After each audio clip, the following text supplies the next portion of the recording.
Hello guys, welcome back to डॉक्टरी online. आपको बताने जा रहा हूँ इंडियन रेलवे हेल्थ सर्विसेज के बारे में, जो यूपीएससीएमएस के थ्रू होती है। इसमें क्या है, profile of Indian army, Indian railways health services. ठीक है, इसमें क्या होता है, बेसिक स्ट्रक्चर है। इसमें हायरार्की बताई गई है, प्लेसेस बताएंगे, पोस्टिंग के ट्रांसफर कहाँ कहाँ हो सकते हैं। Zonal railway, protection unit, hospital, railway hospitals and dispensaries हैं, यहाँ पे आपका ट्रांसफर हो सकता है। हेल्थ यूनिट्स में आपका ट्रांसफर हो सकता है, वहाँ पे आपको एज अ मेडिकल ऑफिसर सर्व करना पड़ेगा, और जो आपकी एडमिनिस्ट्रेटिव रिस्पॉन्सिबिलिटीज है उन्हें भी परफॉर्म करना पड़ता है। उनमें आपको क्या देखना, उनके एम्प्लॉयज़ को देखना, उनके ऑफिसर्स, उनकी फैमिली, वार्ड्स, हर किसी का आपको देखना है। उसमें आईपीडी आपको मेंटेन करनी है, फिजिकल एग्जामिनेशन करना है, फैमिली वेलफेयर देखना है, और जो भी ड्यूटी असाइन हो उसको परफॉर्म करना है। एडमिनिस्ट्रेटिव ड्यूटीज भी आपकी रिस्पॉन्सिबिलिटी होती है। अब सुपर स्पेशलिटी के बारे में भी बताया गया है। आप सुपर स्पेशलिटी और स्पेशलिस्ट कैडर में क्या करते हैं।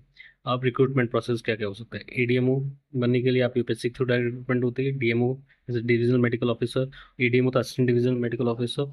तो डीएमओ भी यूपीएससी के थ्रू होते हैं, प्रमोशन के थ्रू भी होती है। जो कि 4 ईयर्स एडीएमओ सर्व करते हैं उन्हें डीएमओ बना दिया जाता है। फिर सीनियर डीएमओ, ये भी प्रमोशन के थ्रू होते हैं और डायरेक्ट रिक्रूटमेंट भी होती है।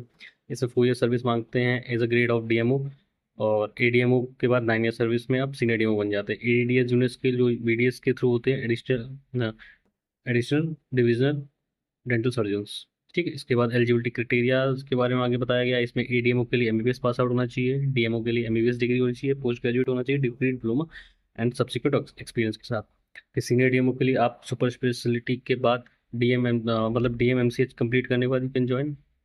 एज एडीडीएस जैसे एडिशनल डिविजनल डेंटल सर्जन, इसमें आपके पास बीडीएस डिग्री होनी चाहिए, जो भी और रिक्वायर्ड एक्सपीरियंस के साथ।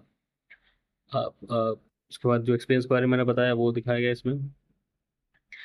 अब आते हैं प्रमोशन क्राइटेरिया। इसमें क्या है, आप सीनियर स्केल में जाते हैं 4 ईयर सर्विस के बाद, जैग में जाते हैं सीनियर स्केल में आप 5 ईयर सर्विस करते हैं, टोटल 9 ईयर सर्विस। फिर एनएफएसजी में टोटल 13 ईयर सर्विस के बाद, इसके बाद एसएजी में आप 20 ईयर सर्विस के बाद सीनियर एडमिनिस्ट्रेटिव ग्रेड में आ जाते हैं, जो DSCP DSCP dynamic assured career progression के थ्रू आपको एश्योर किया जाता है।